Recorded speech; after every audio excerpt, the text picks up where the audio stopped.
Yeah, 174. So, you know, I didn't really sat there and started thinking about it. That's one of the older daughters. Right. Sister from mom. Yeah.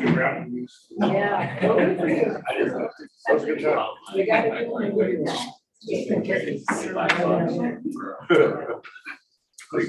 John, do they? Yeah, I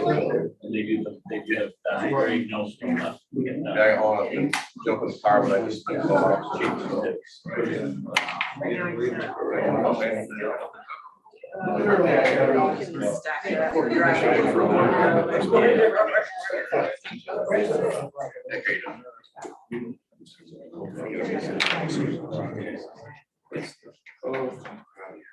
Glad to see that burned out house. Investment. Yeah, that'll go up pretty quick.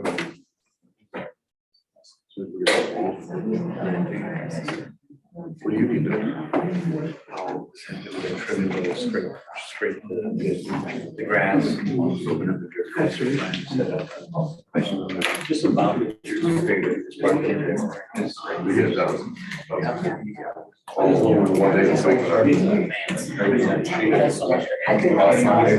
had the machine. Well, you're so quiet.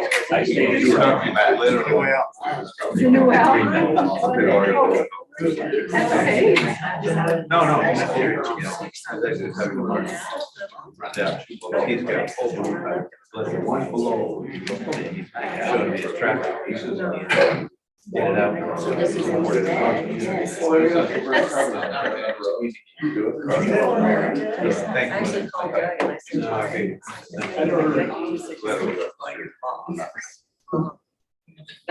Yeah, that's no big deal.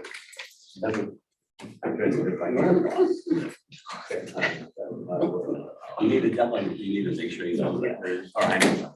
Is he? Can move in?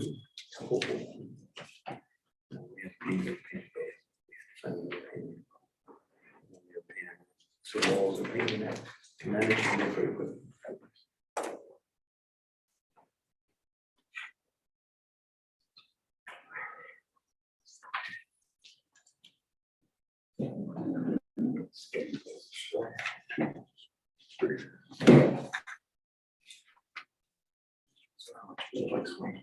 Yeah, it's just great. I think just over 800 miles. I see. You're going on any extended road trips? Just a couple hours. Yeah, my Last Sunday before, there were 5 of us. yeah, that's really cool. Yeah, it's Trying to amazing. get the other side of Island over there, and we kind of went down. It's called Hawk. So I did, farther by Posen, some of those areas down there. I know. Great way to start. Yeah, the country's beautiful, and the roads are lovely. But yeah, the roads are beautiful. Not even showing it. Yeah, we don't. Very sheltered. Then we went back up through up here, the shore. Yeah, falls. The guys, so many guys know back roads far better than I know over there. We had our way back around to something like that. 211 stuff at 211 bar. Right out of the way. We went down to, which is outside Sheboygan. So, hi there. And it's 5 hours. I think so. I think so from what I know. Not the And we're not seeing Yeah. Blue Ridge trail. So, we was by all trail. Every year. This year, like, trailer down, like, somebody, I'll take off by his house. So you need all this past. Do it past the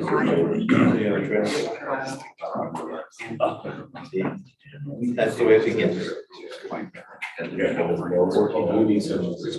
Well, I don't need a twist, although, you know, no. Yeah, one of those. Be good. I don't. Well, I would toy haul. the cans, 24, 28 foot close trailer. A lot of people want to do that. I'm taking out public size. Check just in case.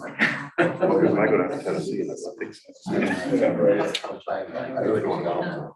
I stopped by, so. Oh, really? Well, he's. All right, everybody, 7:00.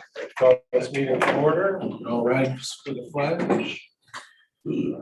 Pledge allegiance to the flag of the United States of America and to the republic for which it stands, one nation, under God, indivisible, with liberty and justice for all.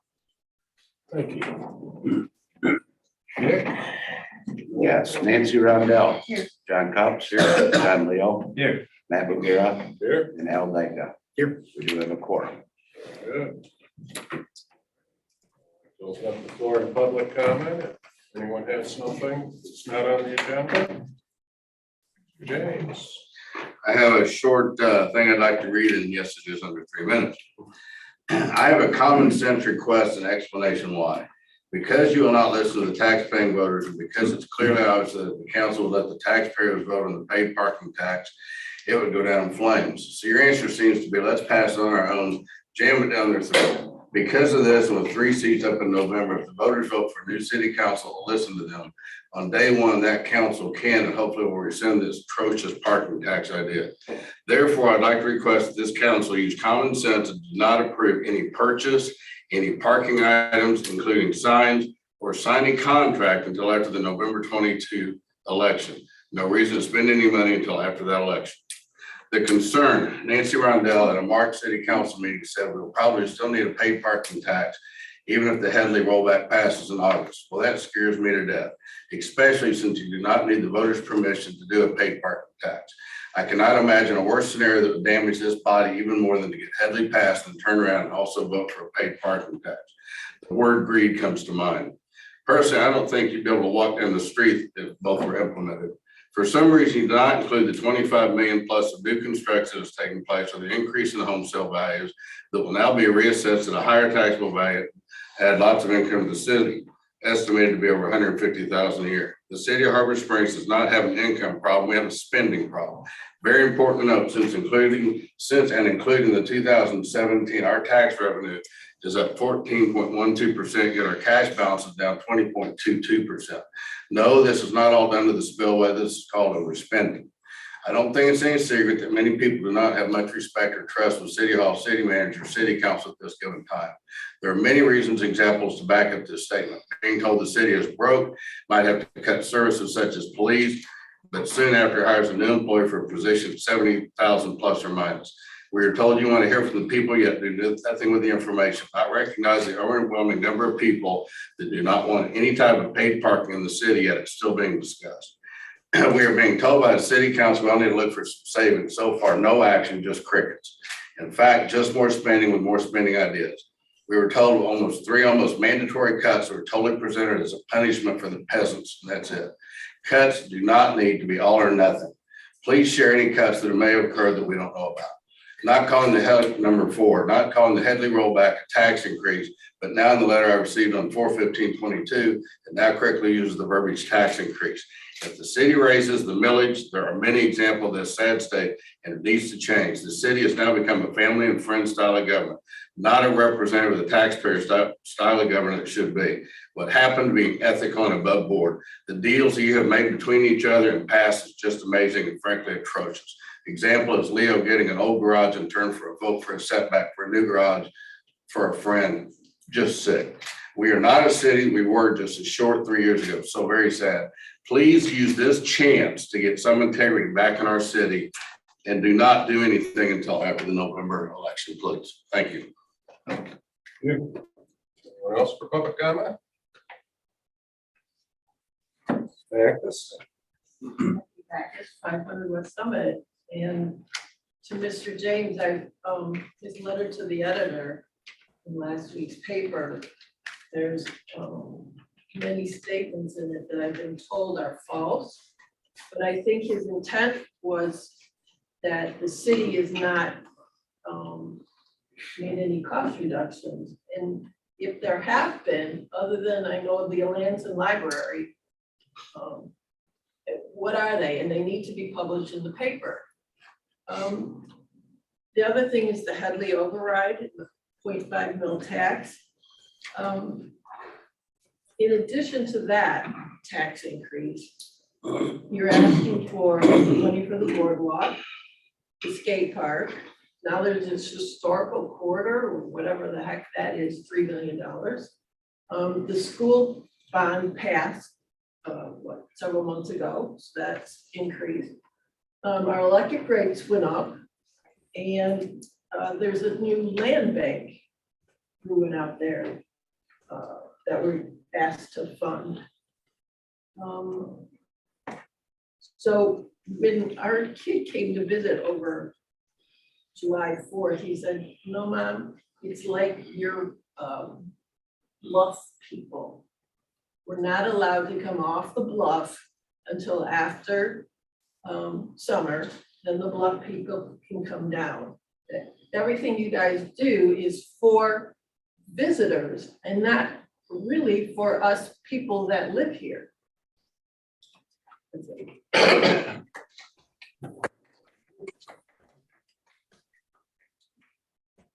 Anybody else?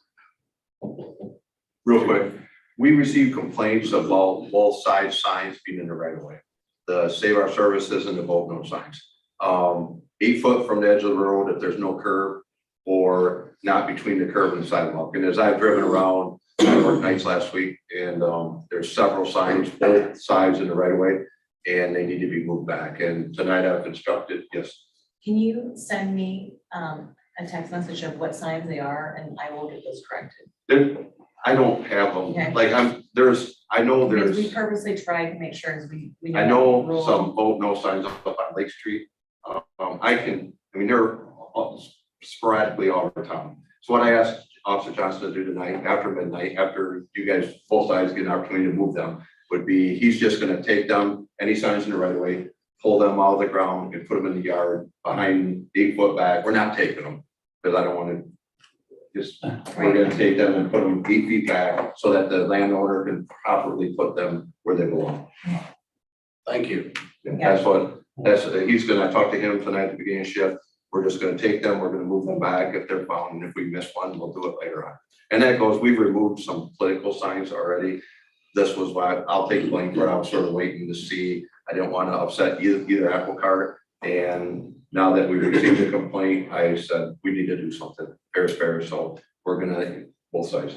So, Okay, that's great. all right, thank you. All right, thank you. Anyone else?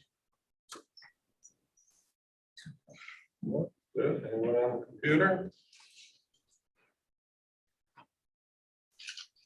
All right, so move right into the consent agenda. One correction on the consent agenda, it's June 20th open session minutes, not June 6th. That's what's right.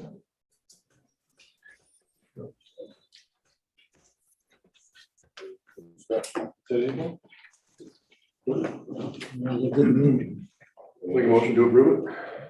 Any issues out there with the consent agenda?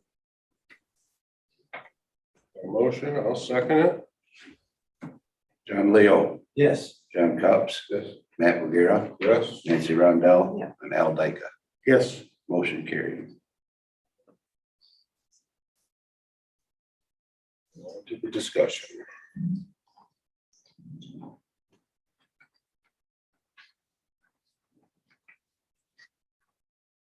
All right, item 3A.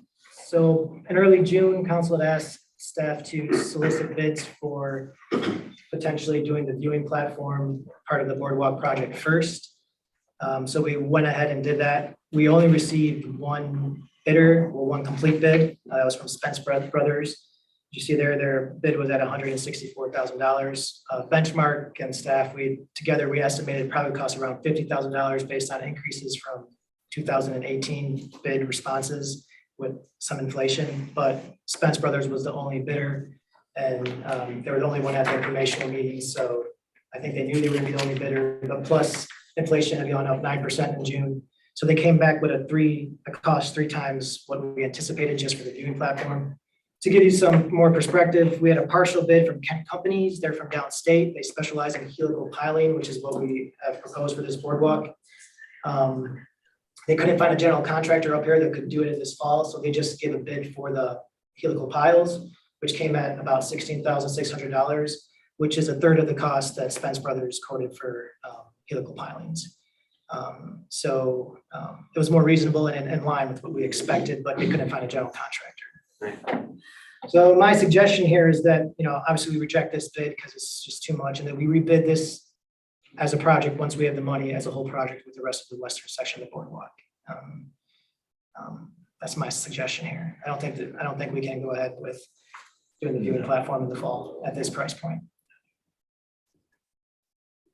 So there's no way to reuse the old one, set it on top of the piles.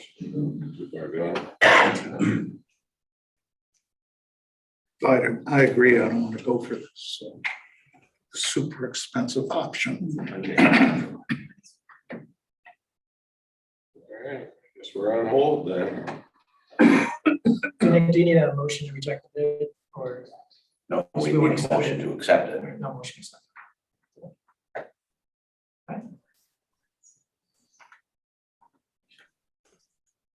All right, item 3B, park bench donation policy. The Parks Board and Parks Director came up with a policy to accept bench donations, as that's quite a common request, is to donate a bench at one of our parks. So we do have a donation policy for trees. So, we figured we set up that policy once we were receiving a lot of requests to donate trees. So similar to that vein, we have created a park bench donation policy. The main elements here are the cost, $2,500. That's a typical cost about for a bench. The placement decision will be made by the Parks Director based on the Parks Master Plan. Plaque size, and this is the size, something we can discuss, is 16 square inches. It's really small. I think it's the size of the ones on the marina tables that were donated, picnic tables at Marina Park. There would also be potentially a smaller donation amount for a plaque for maintaining existing benches. So if someone wanted to put a plaque in memory of someone or have some words on a bench that already exists, there's opportunity for that as well. The city is not obliged to accept any bench donation, only if it fits our plan and only if it's necessary. The bench obviously becomes city property. So those are the key elements. Again, one of those things to discuss is in previous years, the city really wasn't allowing plaques on things that were donated. One of them was obviously with the trees. It tended to be larger plaques, and they tend to clutter up when you have signs right next to a tree because you don't want to hammer in the sign on the tree. So that was one reason, but also because if a tree dies, it was just bad taste, bad form for a tree die. If someone donated a tree in memory of someone and then it died, then you have to replant one. So it just wasn't the best fit for that. So, but we did allow plaques on the Marina Park picnic tables, and really haven't received any concern about that. So I don't think it's a huge deal if it motivates people to donate for benches that fit our policy and our needs of our parks. But I'll leave that up to council. Well, it made sense to me. I mean, a small flag, especially if it encourages donations. I don't see a problem. And a bench is, a tree could get pulled out. I mean, it could die, it could be damaged. A bench is kind of an immovable object. Having the plaque on it makes sense. Would you only allow one plaque per bench? Yeah, one plaque per bench. I think it's a good idea. I think it's a good way to get some more benches without the city buying them. Public comment? Oh, wait, sorry. Well, let's take advantage of our residents' generosity. At least this way there's a form now. There's a way to do it. Right, gotta get it done. Yeah. Well, and it sets out the expectations and the commitments of everything. So listen. I think that it might be best to kind of do some suggestions versus just the benches, because we might want to direct them to what the city needs. versus just getting a lot of benches, because everybody's gonna want to do the benches. We have a lot of people that want to continue their heritage in this town. But can you give them options of other choices that are what the city really needs at this point in time that can be memorable as well?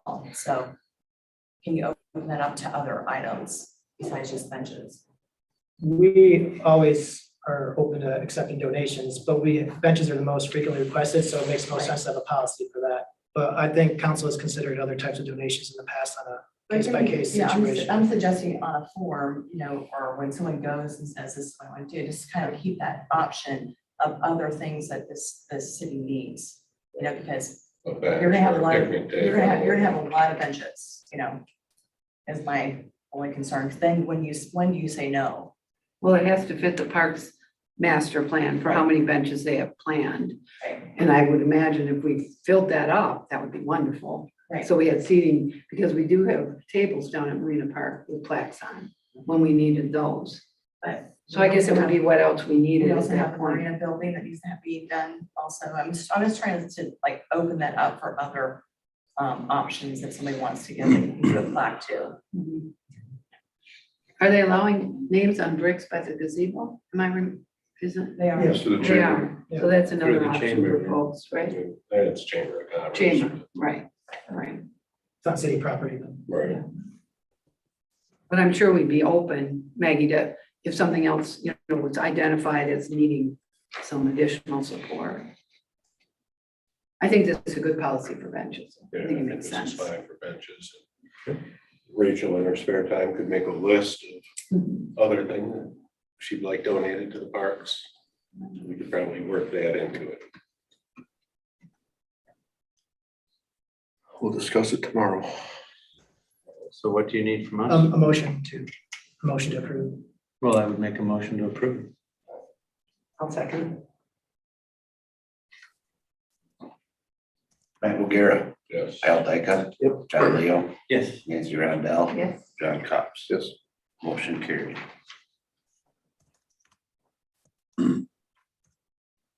I guess I'll do the city manager's report before we move on to closed session. That's right, Mayor. Thanks.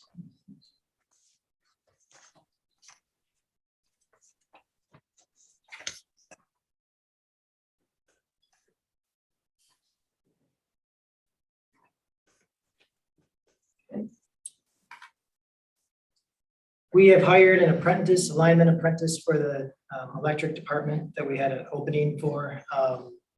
It was Matt Hendricks, who works in our DPW as a DPW maintenance worker. He decided to make the crossover to the electric department. So now we have a position opening for DPW maintenance worker. Chief Knight is, I believe, has conducted or is still conducting interviews for a police officer that will replace Steve Timmons, who's retiring in a few weeks now. And primary elections and the heavily override ballot proposal are on for Tuesday, August 2nd, so get out to vote. Polls are open from 7 a.m. to 8 p.m. I believe absentee ballots have already been sent out and all that, right, Nick? Yep. That's all set. Yep, I'll be here at 7 a.m. So come and see me. Boards and commissions, just quick recap. Harbor Commission heard some updates from Harbor Master Michael Johnson on marina activity. Slightly down this year, and it's pretty common across all the northern Michigan marinas. Charlevoix, Petoskey are down, visitors and revenue 10 to 20%. So it's about the same for us, about 12, 13%. The Zoning Board of Appeals heard and approved 2 variance requests on July 13th, and then the Tree Board discussed some site screening for the electric substation project, as well as draft zoning ordinances related to trees. And I had an MPPA meeting as well as a Northern Michigan Managers lunch meeting in Gaylord this month. Jim, could you give us our? One question. What was the notice for the voting thing that got published? So Nick, the testing this Friday at noon or at 1 p.m. for. Oh, the public accuracy test. Yes, that's to test the machines when they're sealed up and stay sealed up until the election. That is done this Friday. So you need people to come in and test it, or? I've historically never had a soul come in, but come on in, it'll take about 10 minutes. 15 minutes to run the test deck through that's provided by the state. We check the results and make sure what they're expected to be, and then the machine is sealed up until the second. One more thing, I got thinking about our sign thing. I'll extend that till 6 o'clock tomorrow night. Cause that way it gives people, they don't have to knock on doors tonight. So I'll tell Josh at 6 o'clock tomorrow night. All right, so just for both sides, that will give people an opportunity tomorrow to take care of signs without us. Thank you. There's nothing else. Now we'll take the closed session. Right, Mr. Mayor, we would need a motion by one of the council people to meet at the council meeting closed session under section 8E of the Open Meetings Act, specifically under section 8E, to consult with the city's attorney regarding trial or settlement strategy in connection with the pending Andrew Potter litigation, on the ground that an open meeting would have a detrimental effect on the litigating or settlement strategy of the city. I will make said motion. Second. John? Nancy Randall, Yes. Matt O'Gara, Yes. John Leo, Yes. Al Dyke, Yes. John Cups. Enter closed session at 7:21. Thank you all for coming.